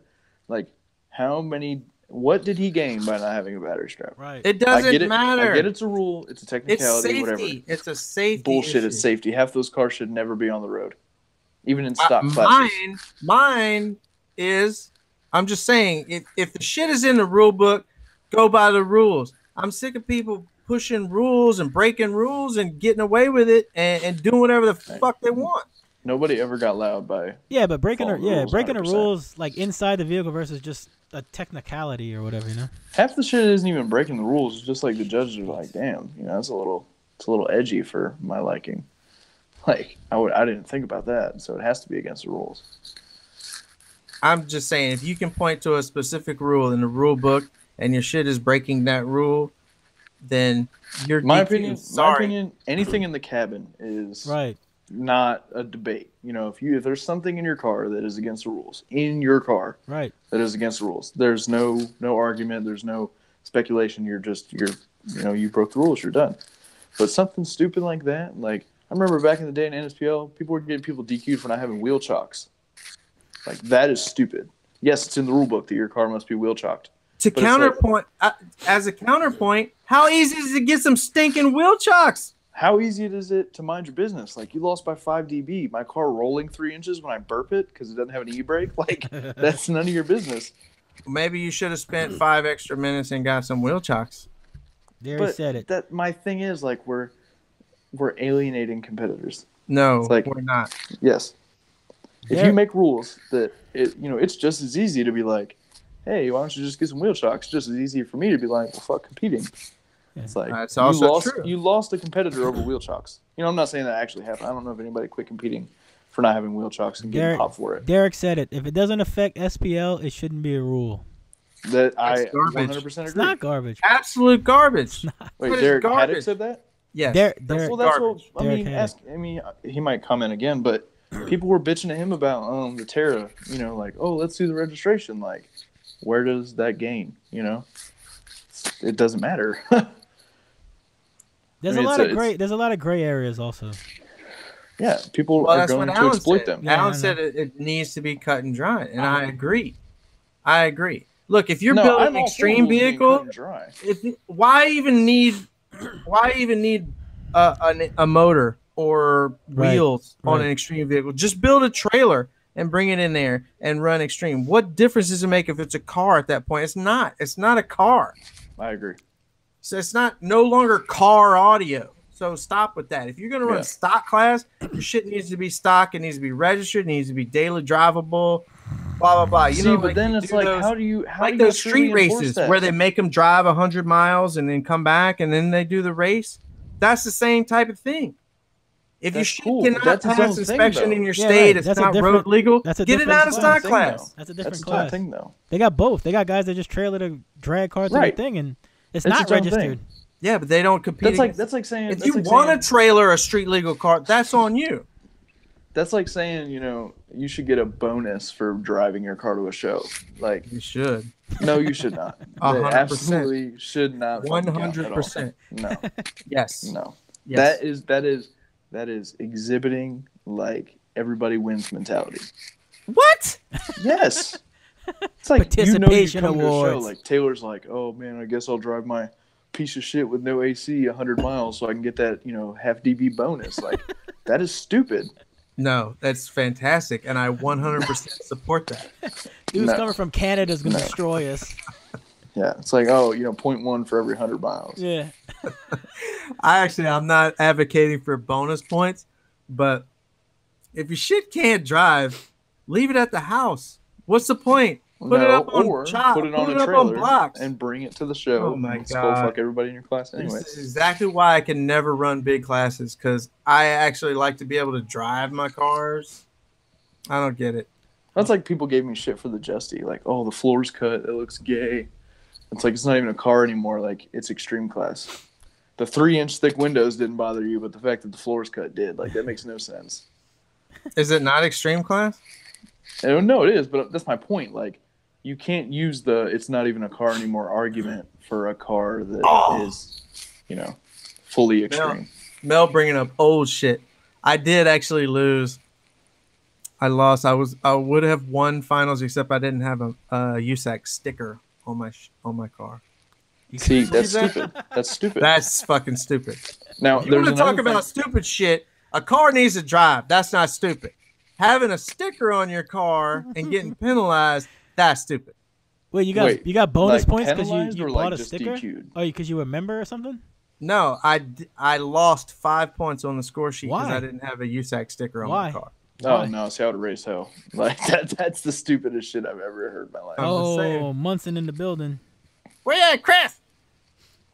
Yeah. That's another level of stupid. I mean, you want to talk about stupid ass rules. That's not a registration sticker, Kurt, and a USAC sticker. I lost 5 points. What is that rule? What was it? Yeah, that's a USAC SQ rule. What? To like promote? Yeah, what do you mean? USAC Yeah, when you're yeah, not I at guess. finals? I Get guess. the fuck out of here. What? You didn't know that, or you're just such a rebel? Well, this was when you could pay for your registration whenever, and you never got stickers. Right. You never got CDs. You never got a shirt. You never got nothing. So I give them my $100. Where's my freaking sticker? Speaking of stickers, Gonna do a giveaway. Shameless plug. No, and I think like that's one thing in DB Drag I think is stupid is at finals you have to use the current membership year sticker or not sticker CD.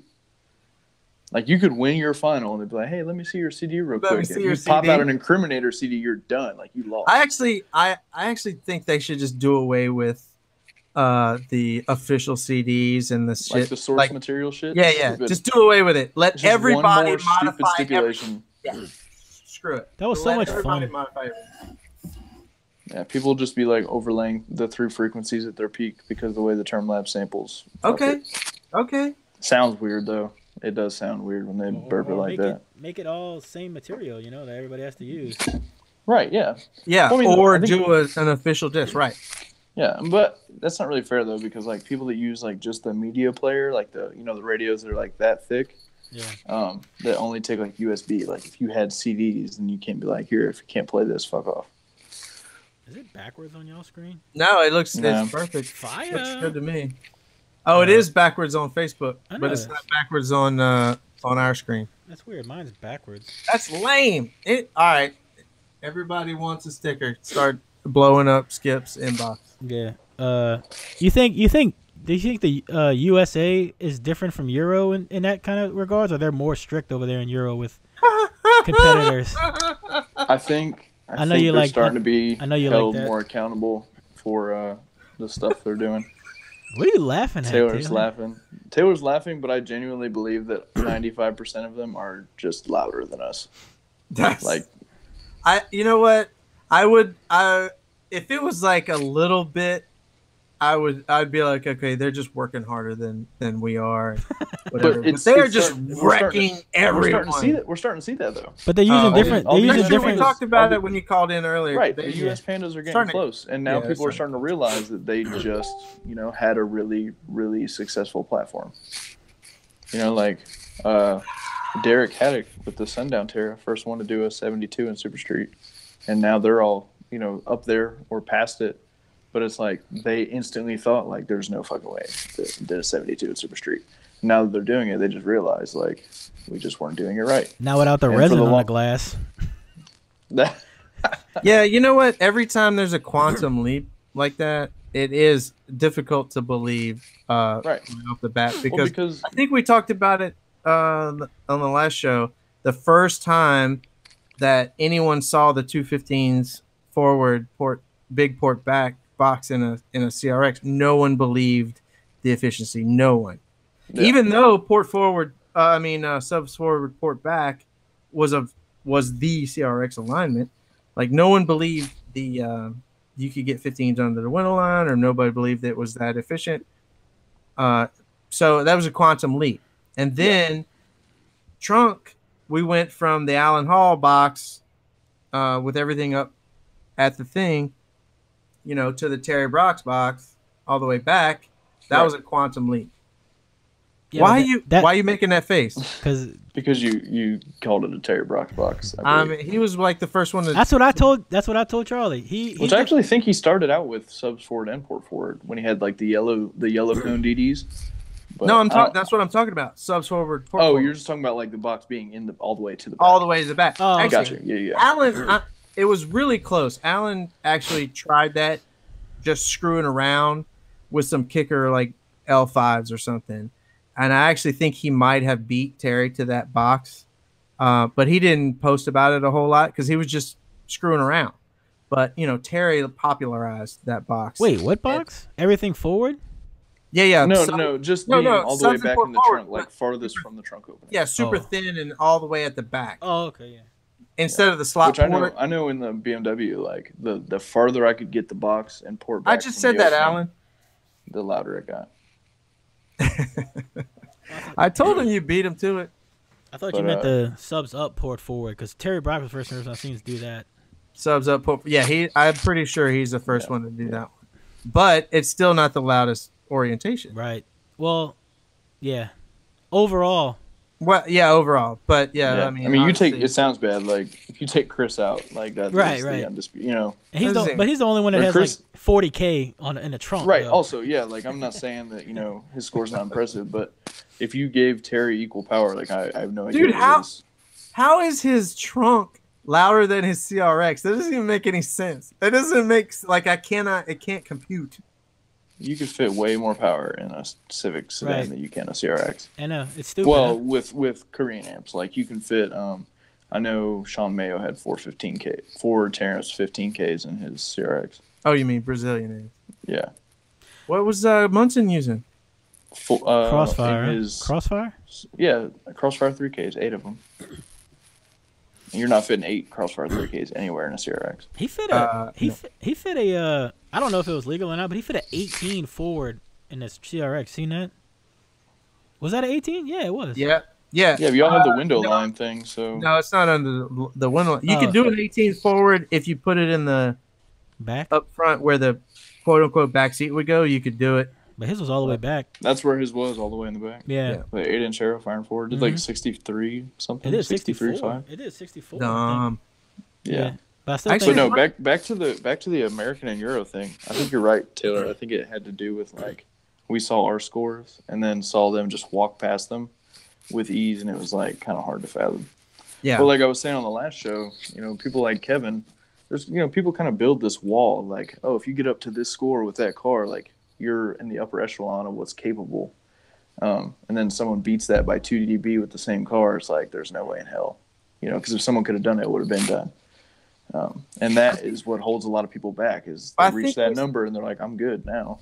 We saw a lot of quantum leaps when because ferrite was like widespread, and then we saw a quantum leap when Neos started to become basically the norm because everyone started to realize if you don't have a DDZ, you're way behind, you know. And then they realized, like all the other Neos are louder on clamp power. Maybe not all of them, but most of them. Yeah. Not the DSS Savage, but all the other ones. Oh, well, we don't count that one. That thing's a turd. It's a turd on clamp power. The Savage, yeah. Well, I mean, it's a music monster. But no, and that's what it is. Like people see a score. That's like when RP built his Caravan, the Super Street 1-2 Caravan. Everybody's like, once you get to a 65, you're gonna blow the window seal out, and you're gonna have nothing but issues. And he did a 70 in it, and it continued. Still like I don't even think he needed to turn it up at finals, but he still did 68 or whatever, like multiple rounds. But everybody told him like, don't waste your time because you're not gonna get it up there, and obviously it did. That's stupid. Yeah, that is dumb. Dumb. Even just 2 years ago, you wouldn't have been able to tell me that people would be doing 67s no wall. Like I would have just laughed at you. Like obviously you've lost your mind. You see that? So we know Euros, they probably work hard, but did you see that Brazil? What he did, like a 158.5 in that EF on 5K trunk? You seen that? No, he uses a Corsa sedan. Oh, okay, all right. Adriano. Yeah, I don't. I try to give everybody the benefit of the doubt. I mean, that's like Ray from Canada went down there, and Ray's pretty on top of it as a judge. So I want to believe that a lot of them were legit. But yeah, some of the scores just really make me. I don't know. It was like low power. Like I know the no wall car. I know the no wall car did a 68.5 or some shit, and someone like freeze framed the video and screenshotted it and was like, "There's no way those subs could be that tall." Oh, I did see that. The Canadian car, Nick Camino? Nick Camino's car has the same vehicle, and he's like, "I can tell you for a fact that the box cannot be that tall and be legal." So like we need to take a GoFundMe and send like the biggest asshole competitor from DB Drag to go over. They'll get threatened down there. Oh, that's true. That's why the dude, psychoacoustic port guy. I didn't even think about that, but you're Bill, right. Yeah, that's why he quit judging, because he went down there and got threatened and shit. Oh shit. Jeez. But no, like Nick was like, it's literally not possible. So they posted pics in comparison. Yeah. The box from their car was like 5 inches taller. I saw that. Was that the one with like the circle, like the OEM sticker was just off way off from like Nick's or whatever, whoever posted it, you know. Right, like you couldn't even see like theirs. So like they built the glass in the box or something. What was it? No, like they cut like the. Like I don't even think it was the OEM glass. Like I think they might have gotten the glass cut the same way, but yeah, I guess. And also, you got to think, even with a blow through in DB drag, you still have to be 13 inches from the headliner. Right. Which it's the point most advantageous to the competitor, but based on how high that box was, it would have been like 10.5 inches from the roof. Are we just gonna gloss right over the fact that the Euros are gonna kill anybody that's like judging their cars? Hey. Wait. We're just gonna gloss right over that? I don't think it's the Euros like that. I think it's just the Brazilians. Oh my god! I mean, because the Europeans, if you think about it, there was a lot of uncertainty about the legitimacy of their scores for the longest time, and now like Facebook Live and people taking videos of whole runs and stuff, and like better communication with judges, internationally. Yeah. Like a lot of that shit's been cleared out, but like. Other than the handful of people that went live at Brazil this last weekend, like when have you ever seen a video from a Brazilian DB drag show? Never. Ever. Vehicles are like fully wrapped, like over the windows, like you can't see shit. And there's a rule against that. Like you have to be able to see in the vehicle during the run. Like they made Kevin and Justin and everybody like cut squares in their tent or take like a whole layer of tint off so they could see in the car during the run. That's crazy. And over there, you got like 5 layers of 5% on the front window, and the rest of the windows have wrap over them. Like, I don't know. Ray judged it, and I want to believe that Ray judged it to the best of his ability, but there's a lot of stuff that goes on down there that really makes me scratch my head. So we need to send Charlie Jockers down. Brett. Oh God, yeah, I would never come back. Wait. Yeah, because I know that no wall car got DQ'd. Is that a booty thing or a? That is no. I would definitely get killed. Like physical thing. Yeah, I'd be in a blue 55-gallon drum somewhere. With no livers or kidneys. Yeah. But no. Hopefully with, like more live videos and sending different judges, like throwing them curveballs, sending different judges down there. Like, I want to believe that we could start to believe that shit from Brazil is legit, but I don't know. There's still a lot of that's like that 1K car that set the world record, and when he opened his back door. I posted the video. When he opened his back door, like sparks started flying out of the car. Yeah. What was that? What was that? Yeah. Like, what could you possibly do at 1,000 watts that would like cause something like that, other than like a legitimate dead short? And then you have to question like whatever caused that. Is that why his clamp power was what it was? That's right, 100%. It just opens up Pandora's box to like. That's speculation. Right. There was something run that wasn't supposed to be run that shorted out. Yeah, and that was hidden. And the dude, like you can tell in the video, that is not the first time his car started showering sparks because he literally he didn't threw even the radio freak out. on the back. He didn't freak the out. back of the seat and just closed the door. Yeah, he's like, that's just what happens. I don't want people to see this. Yeah, damn it, third time this week. Like that should not be a thing. Yeah, no, it sparked again. Yeah, but no, I think Euro Finals is approaching being like pretty 100% legit. There's some stuff like in the Street Stock 1K eliminations this year. Ruskai Milan from Hungary, like had to go against Team Source Sound Vic or whatever from Greece, and the dude from Greece overclamped. So what's his face didn't turn it up at all because there was no point. Mm-hmm. And then they let the dude from Greece rerun. He's like, something with the term lab. And they ended up beating the dude.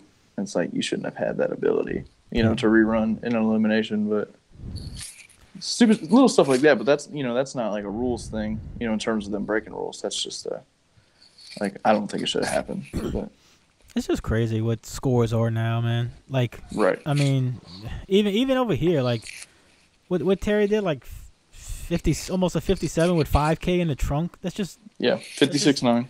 That just doesn't make sense, man. Yeah, I mean, like every score was real loud this year. I mean, Street Stock 1K was 54.7. Street Stock 2K is 56.9 or 56.8. 5K was 59.7, and then Trunk 5K was a 56.9. Is that just better equipment, or are people just getting smarter with? It's just time, like people putting time into vehicles. I mean, you look at Justin Morrison's scores from like 2-3 years ago. I think the first time I ever saw that car was 2016 Slam, and it did like a 51.7 in 1K. This was the and he did it. That was the and then he did a 54.7 this year. So 3 dB, 3 dB with the same power. Yeah, like You know? that's what's crazy about clamp. Like like back in the day, you could just buy different cheater amps, but now everybody's on the same playing field, and you just got to earn it. Right. Yeah. It's It just literally comes down to car, sub, Yeah. and time. Right. Like it's got to be just time, because I mean, you can get loud with almost anything. Now that we Right. see the power levels, you could, like you said, a 55 on 1,000 watts. Yeah. I mean, Yeah. I mean, the dude from Brazil did a 55.4 at like 980 something. In a car that I still don't understand is how it's louder than a Panda. yeah, Like the Corsa just looks like a Chevy Aveo Yeah, from yeah. the outside. it's a trunk car too. Yeah, it's a sedan as well. There's actually a guy that ran at the California location for DB Drag Finals from Mexico. His name's Javier Lyles. He ran a Corsa. He did a 55.4 with single 15. Yeah, it's solid.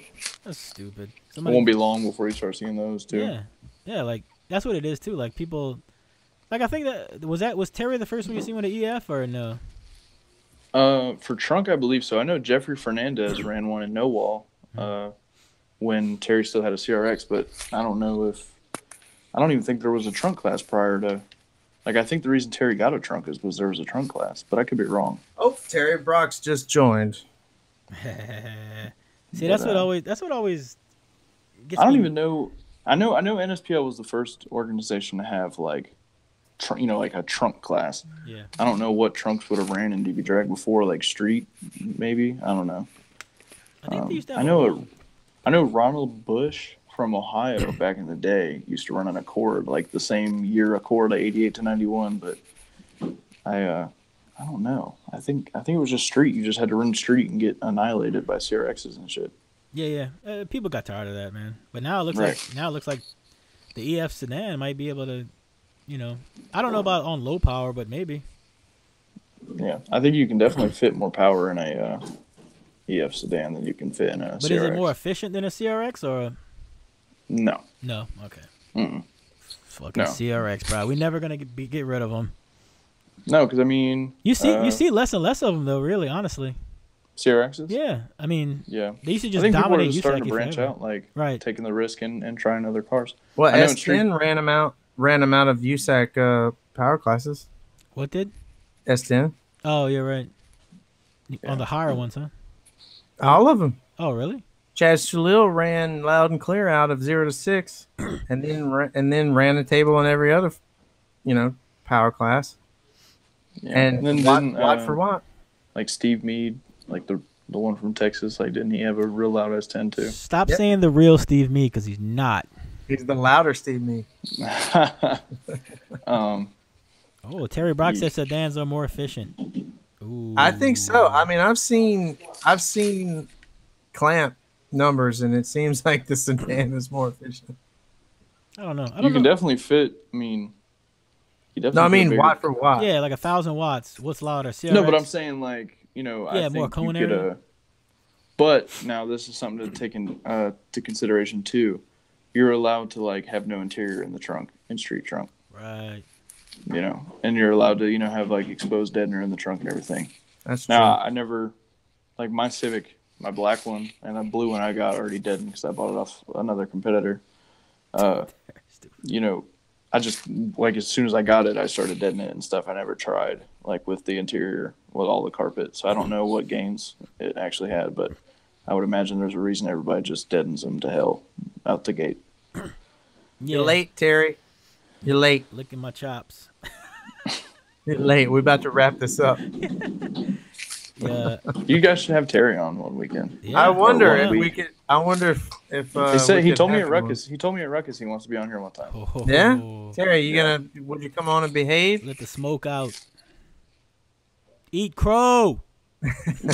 Terry's gonna drop some knowledge. I from have that before saved. was I have even that born. saved in my pictures. I'm just gonna constantly keep it a thing too. I love Right. that. I love that picture. Do we have like one of those beep buttons? Well, that's what we need. Like beep beep Yeah. beep. beep. Like the dolphin noises from SpongeBob. It would be like Morse code. I'm gonna But- bring the smoke. Hell, with this. Terry's Oh, been he said you competing better since wrap before I was this up. born. Yeah. Why? Hey, give him the link. Let him call in right now. What's up? Oh wait, I don't have it turned up. Do it. I wanted to do this. Oh, Why? he would have- Why we gotta wrap it up? I love that. Oh man. Oh crap! I still got my Yeah, lack of a better word, Terry. I just meant like the curse words and shit. Dude. And cussing. We're not. This is after dark. Yeah. We get lit in here. I knew that word was going to offend him.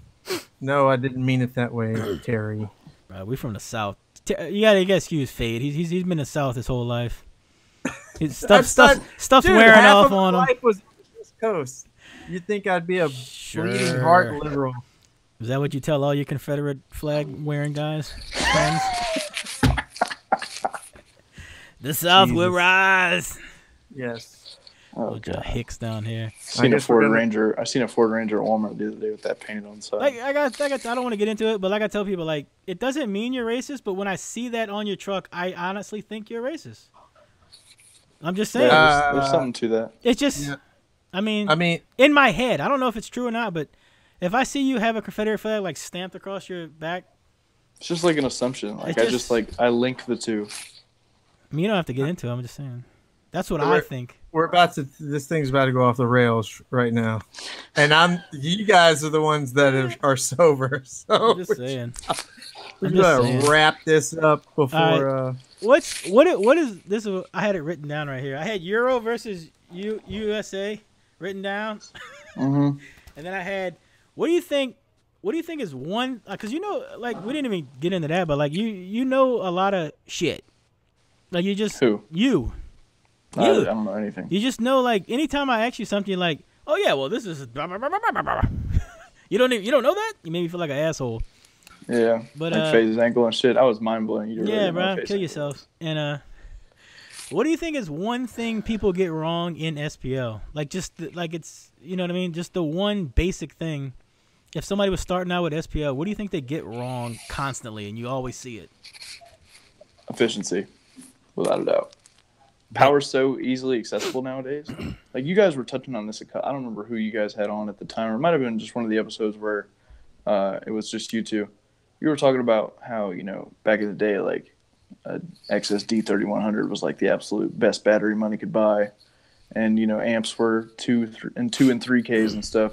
I think nowadays it's like it's so easy to just buy a ton of electrical and a ton of power that it's like, why waste my time trying to make shit efficient? And really they'd be saving themselves time and money by just working on efficiency, doing little stuff. But yeah, I mean, you see it all the time. Like, obviously in clamp classes, you can't hide the fact that your shit's not efficient because everybody's limited to that same power. But like in unlimited builds, I mean, it doesn't matter if you do a 65 on 5K and someone does a 65-1 on 100K, you still lose. Right.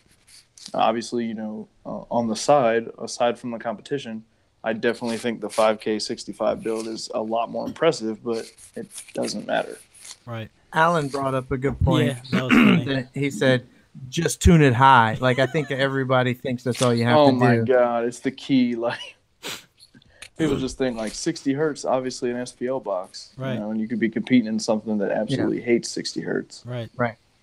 Like my Explorer peaked at 46 hertz. It was just that's what it wanted, Yeah, people just think, oh, big port, real short, short port equals high tuning. Oh, Sam Dunn. Don't account for Sam Dunn in the building, and his daddy, and Charlie's daddy, in the house.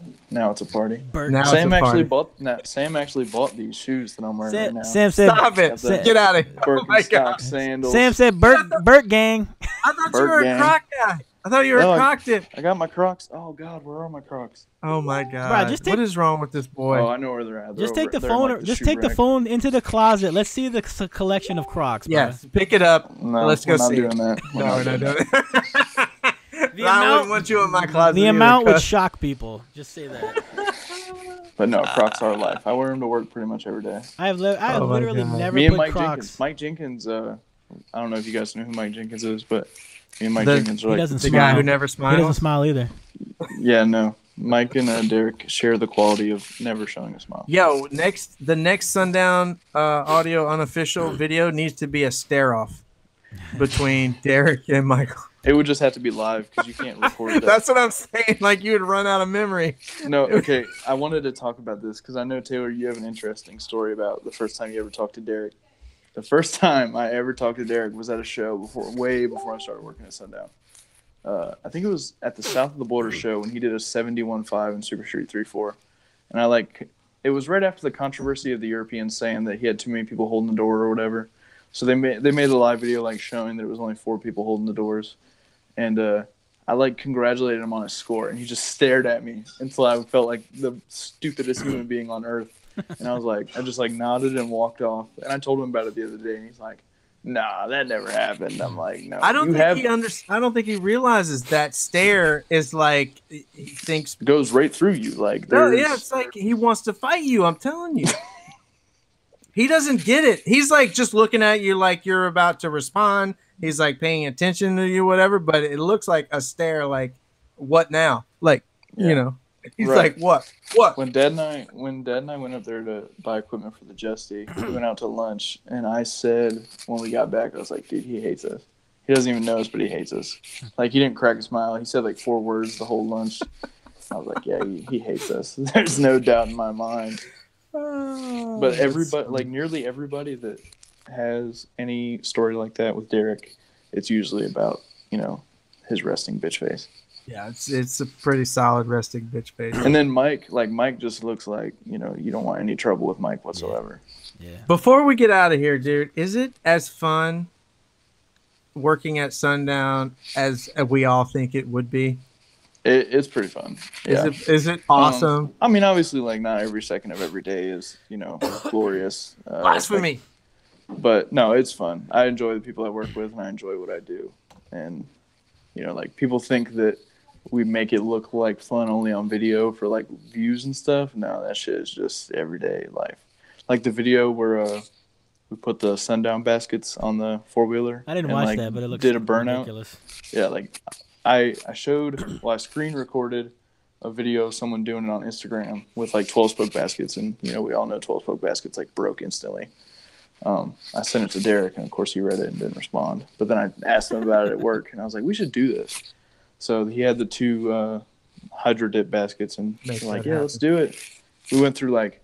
At first, it was all wood adapters, and then one side broke, so we made that side a metal adapter, and then the other side broke, we made that one a metal adapter. And then it wasn't until he was drifting around in the shop, he hit a crack in the concrete, and it, like, snagged the basket and broke one of the pieces. But now that basket, like, went through hell. Let me ask you this. Does Jacob do anything? I'm sure he does. Money. He doesn't really come out to shipping often. So he doesn't. You don't see him do a damn thing. So Jacob doesn't do anything. I got it. I get you. I hear you. Loud and clear. Jacob doesn't do anything. When I do see him in his office, he does look engaged in whatever he's doing. Yeah. But he's playing Toon Blast. He could be playing fucking Frogger on his computer for all I know. But he looks engaged. 100% playing Frogger. Posting some kind of link to a pyramid scheme. Damn. I'm not clicking your freaking links, Jacob. Get out of here. He accepted me. Skip does not like crypto. Get over it, guys. It's not a thing. Crypto hater. It's not a fucking thing.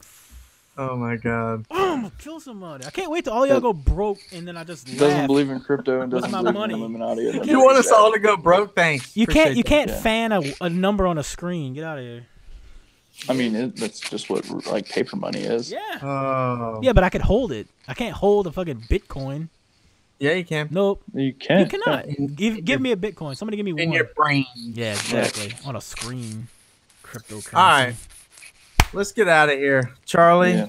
This was fun. It was fun, man. Hey, we hit 50 viewers, bro. That was the most we've ever had ever. So wow, big timing. People just want to hear me run my mouth. Yeah. There you go. Look, if anybody wants an Everyday Audio sticker, and I know you do, I'm gonna post it up. I'll probably just sell them just for stamps, you know. Yeah, stamps. Yeah, send me mine for free. We will pay for stickers. You guys pay for stamps, and Charlie's gonna raffle off that hoodie. He said, and give the proceeds. That's right, no, dude. For real, Carolina Blue. There was like 100 comments about that Carolina hoodie. Blue. Is it? Yeah, it is. Nah, bro, that's it might fake be the lighting, but yeah, it's definitely Carolina Blue. Carolina Blue kicks. Terry Brox, we're gonna have to maybe get you on, maybe. And Brett says you has to behave. I don't care. Terry Brett's Brock's a hater. unplugged. But actually, we should Secretly maybe a have Terry and Zen Rashu on the same time. That Bro, way, that's Who? yeah, Oh, I know exactly, what you're talking about. exactly. Zen Rashu. Serious question, Brett. I know you guys are friends. Is that his real name or? Hey, Wait. hey, Wait. scary that you just said that. I found the answer out today. No, I promise on everything. Is it his Literally, real name? I don't know. Does he want me to say it or not? I don't know. It might be. Uh-oh. See, this is like your version of the Illuminati. I don't like it. Better Speaking message me of the before I find Illuminati it out on my own. and efficiency, speaking of those two things. Oh, Hey, next week we do have a special guest. Not going to tell you guys who yet, but we have a special guest next week. So stay tuned. Charlie's all the special I need. And I know this is like a man crush. This is like a bromance happening that you guys did not. I don't know how it came about, dude, but maybe I just randomly met. I'm going to have to scroll up. I don't know in how my we started messages. I know, it's messaging back weird. and forth. Terry, I'm never wrong. That's the problem. You can't correct me. I'm never wrong. Terry Box is wild. I love his All right, videos. let's get out of here before we get in trouble. Shut up. He went live. Booze is starting to talk. He went live. He went live for starting to like talk. 3 hours, dude. What? He went Oh, live the for like Ruckus 3 show? hours. Yeah, that was wild. Yeah, I checked. I was on it for a minute, and then I had to go do something. I opened Facebook, and it was like Terry Brock's live. Yeah. And I was like, oh, he must be doing another video, and it was like 2 hours and 26 minutes in. I was like, holy shit. Yeah. He's got wild. he's got the battery pack thing, like where he runs off the battery pack. So All old people do. Joking, Terry. Don't not like me. All right, so He already doesn't like it. Let's get out of here. True. yep, All I'm gonna go right. eat something. What do I click first? All right, I clicked that. It was fun.